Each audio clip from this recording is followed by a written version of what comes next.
Good afternoon students. Today we are going to start new chapter in English, chapter number 23, computers. As you know what is computer? Yes, computer is an electronic machine. Let's start the lesson. You have learned the mathematical operations of addition, subtractions, multiplication and division. जैसे आपने सीखा हुआ है कि mathematical operations कैसे किया जाता है, मीन्स एडिशन कैसे किया जाता है, सब्ट्रैक्शन कैसे करते हैं, मल्टीप्लिकेशन और डिवीजन ये कैसे करना है, ये आपने सीखा हुआ है. You can do sums which involve any one और मोर ऑफ दिस ऑपरेशन. आप ऐसे सम्स सॉल्व कर सकते हो जिसमें कोई भी एक ऑपरेशन हो, जैसे एडिशन का हो, सब्ट्रैक्शन, मल्टीप्लिकेशन या डिवीजन, या इनमें से कोई ज़्यादा हो. मतलब addition, subtraction, multiplication and addition, इनमें से कोई एक आप ऑपरेशन करते हो या फिर आप इनसे ज़्यादा, एक ऑपरेशन से ज़्यादा का एक आप सम सॉल्व कर लेते हो.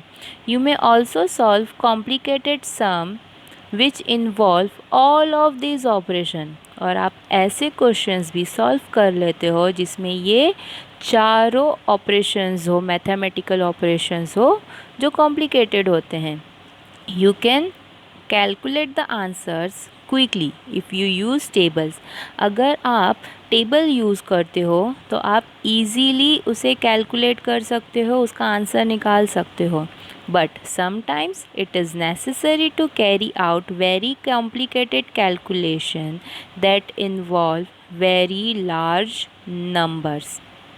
But sometimes it is necessary to carry out, मतलब कभी कभार ऐसे होता है कि जो लार्ज नंबर्स, मतलब ज़्यादा डिजिट्स के नंबर होते हैं, वो थोड़ा कॉम्प्लिकेटेड हो जाता है, लेकिन हम उसे सॉल्व कर लेते हैं.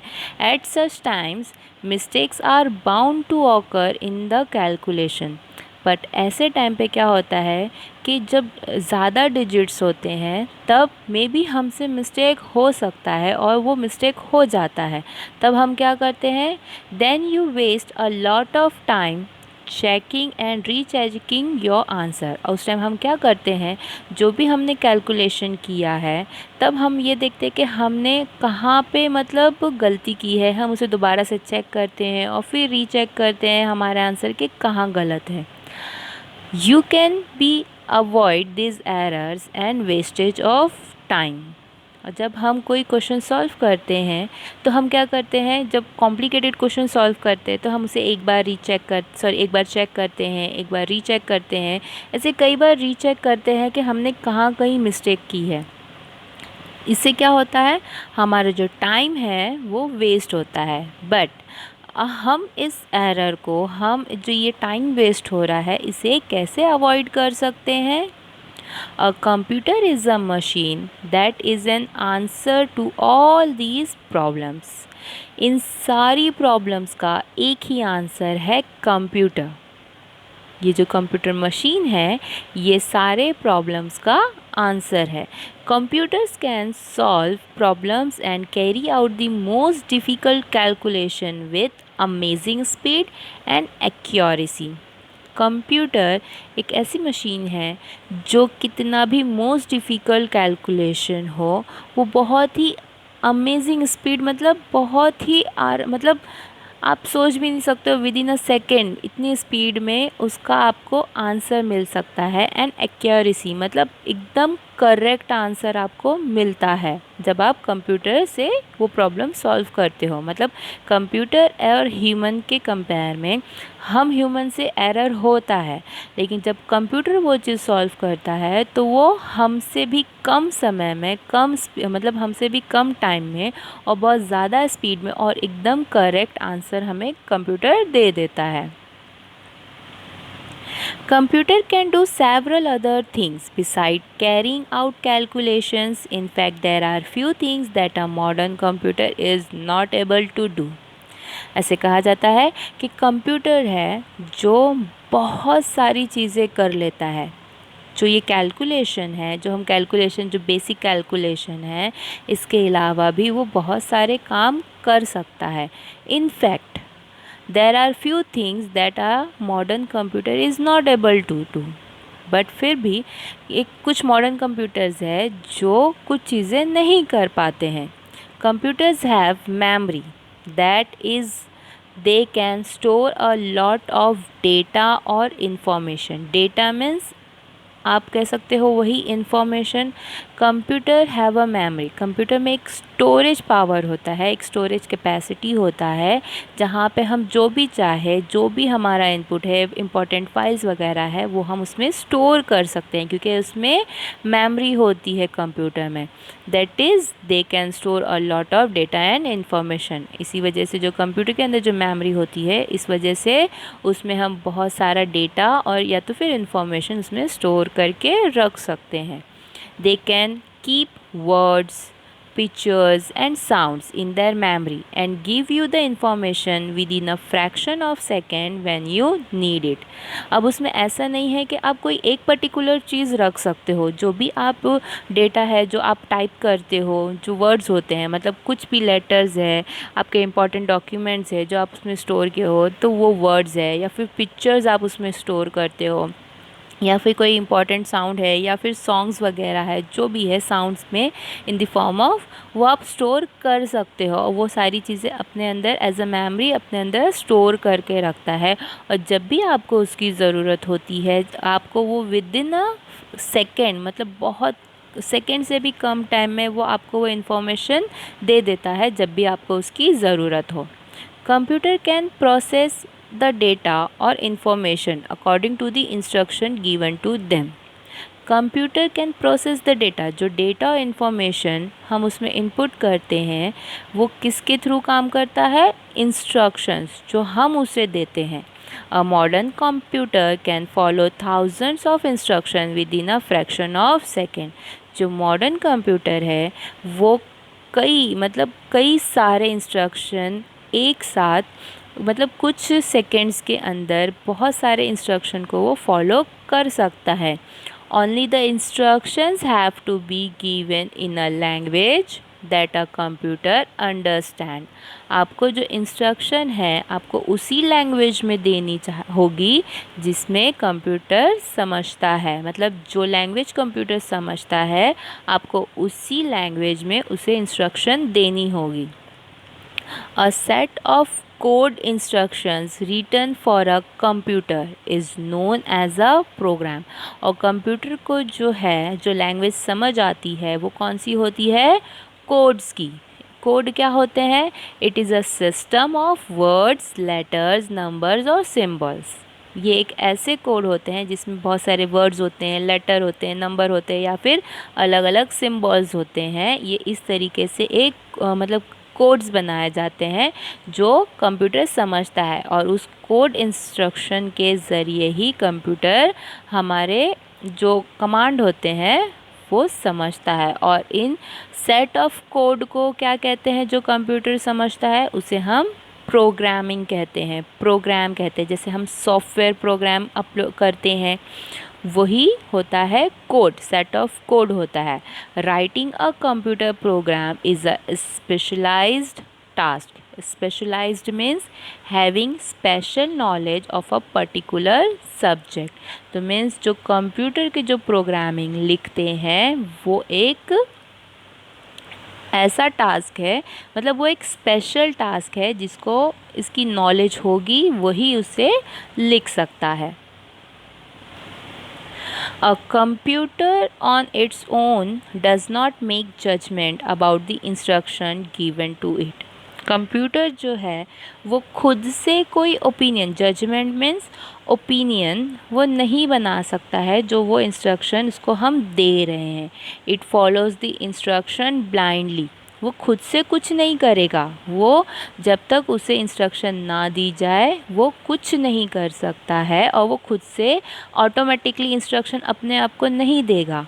ये क्या होता है? जो भी हम इसे इंस्ट्रक्शन देते हैं वो ब्लाइंडली, मतलब एक एंटर पे ही वो सारे इंस्ट्रक्शन को फॉलो कर देता है, मतलब ब्लाइंडली आंख बंद करके वो सारे इंस्ट्रक्शन फॉलो करता है। That is why the instructions have to be written very very carefully. इसीलिए जो इंस्ट्रक्शंस उसे दी जाती है वो बहुत ही केयरफुली लिखना होता है। मीन्स जो सॉफ्टवेयर जो प्रोग्रामिंग करती है, जो कोड की प्रोग्रामिंग होती है, उसे बहुत ही ध्यान से लिखना होता है। The instructions must cover every step involved in an operation. जो इंस्ट्रक्शन है, the instruction must cover every step, जो इंस्ट्रक्शंस है ये सारे स्टेप्स कवर कर लेता है। किसके? जो भी हम एज एन ऑपरेशन मतलब उसमें कर रहे हैं, उसमें इन्वॉल्व हो रहे हैं, ठीक है, वो सारे इंस्ट्रक्शंस को कवर अप करता है। If you miss a step the computer will not correct it. Means अगर हम जो भी इंस्ट्रक्शंस उसमें इनपुट कर रहे हैं, जो भी प्रोग्रामिंग उसमें हम सेट कर रहे हैं, वो अगर करेक्ट ना हो तो उसमें कंप्यूटर वो उसे खुद से करेक्ट नहीं करेगा। और अगर हमने एक भी स्टेप को मिस कर दिया तो कंप्यूटर उसे ठीक नहीं करेगा। फिर क्या होगा? कंप्यूटर हमें जो भी इंफॉर्मेशन देगा वो करेक्ट नहीं होगी, एक्यूरेट नहीं होगी। One has to think carefully to imagine every step involve in any task. हमें वन हैज़ टू थिंक मतलब जो भी ये प्रोग्रामिंग कर रहा है उसको बहुत ही ध्यान से हर एक स्टेप्स को मतलब केयरफुली करना चाहिए। Means has to think carefully to imagine every steps involve in any task. मतलब जो जो भी स्टेप्स है वो सारे क्या है, बहुत ही इम्पॉर्टेंट है और उसमें हर एक स्टेप्स को एकदम ध्यान से हमें सोचना चाहिए। Let us C if you can imagine all the steps involve in a simple task. अभी हम देखेंगे कि एक यहाँ पे एक टास्क दिया गया है सिंपल सा, इसमें कौन से स्टेप्स इन्वॉल्व होते हैं। जैसे suppose mother has asked you to buy a vegetable. आपकी मम्मी आपसे कहती है कि आप बाहर जाके वेजिटेबल्स ले आए।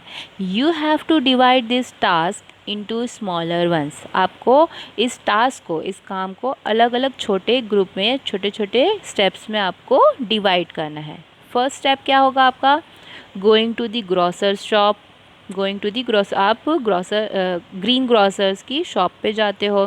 Picking up the vegetables you want and paying for them. आपको जो भी वेजिटेबल्स होती है आप वो लेते हो और उसके बदले में आप पे करते हो। एंड कमिंग बैक होम, और उसके बाद क्या करते हो? आप घर आ जाते हो। देन यू हैव टू सब divided this task into still smaller once. लेकिन ये जो 3 स्टेप्स आपको दिए गए हैं इसे भी आप छोटे छोटे सब डिवीजन में आप इसे डिवाइड कर सकते हो। जैसे going to the grocer shop, अब आप उसमें जाने के लिए सबसे पहले क्या लोगे? आप सबसे पहले लोगे, आप एक बैग लोगे वेजिटेबल्स के लिए और पैसे भी लोगे। देखिए यहाँ पे जो फर्स्ट था going to the green grocer shops, उसके लिए आपने सबसे पहले क्या किया?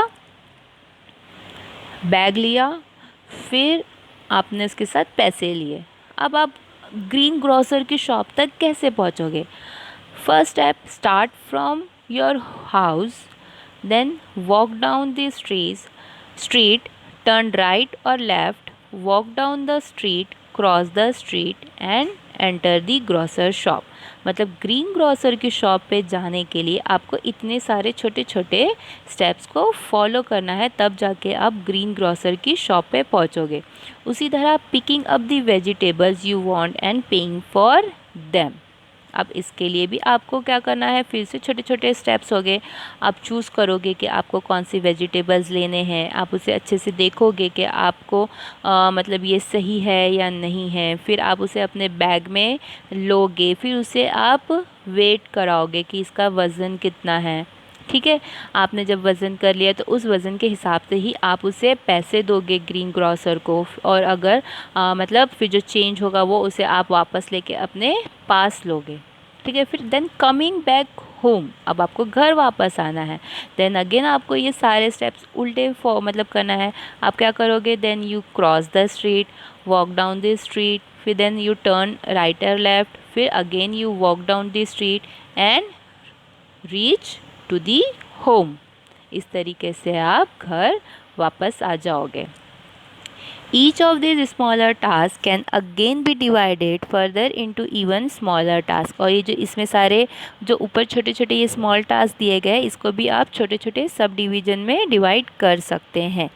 Try to do that choosing one of the above steps. अगर आप इसमें से ऊपर कोई भी एक स्टेप जैसे ये दिए गए हैं, walk down the street, turn right और लेफ्ट, इसे भी जैसे इन सारे छोटे छोटे स्टेप्स में से आप एक कोई भी स्टेप्स लेके उसमें भी आप स्टेप्स को डिवाइड कर सकते हो.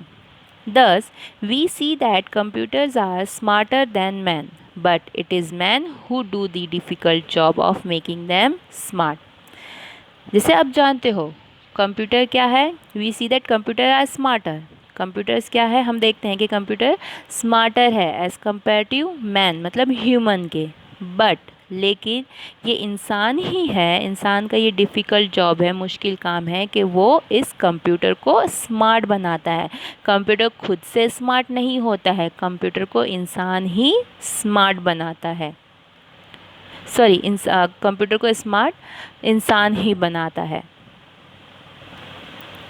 So the next time you play a game on a computer or watch a video or obtain some information, think of the man who put in so many efforts to make it all possible. और फिर जब अगली बार आप जब भी computer पे कोई game खेलते हो या आप कोई वीडियो देखते हो या फिर कोई इन्फॉर्मेशन उसमें से लेते हो, तो सोचो कि think of the man who put, मतलब उस इंसान के बारे में सोचो कि उसने इसमें कितने सारे एफर्ट्स लगाया है इन सारी चीज़ों को पॉसिबल करने के लिए. Read the sentence and choose the correct alternative. Mistakes are bound to occur. इसका मतलब क्या होगा? There are no mistakes, there are some mistakes, और all the mistakes are tied together. इसका आंसर होगा option number 2. There are some mistakes. There are few things that a modern computer is not able to do. इसका correct alternative क्या होगा?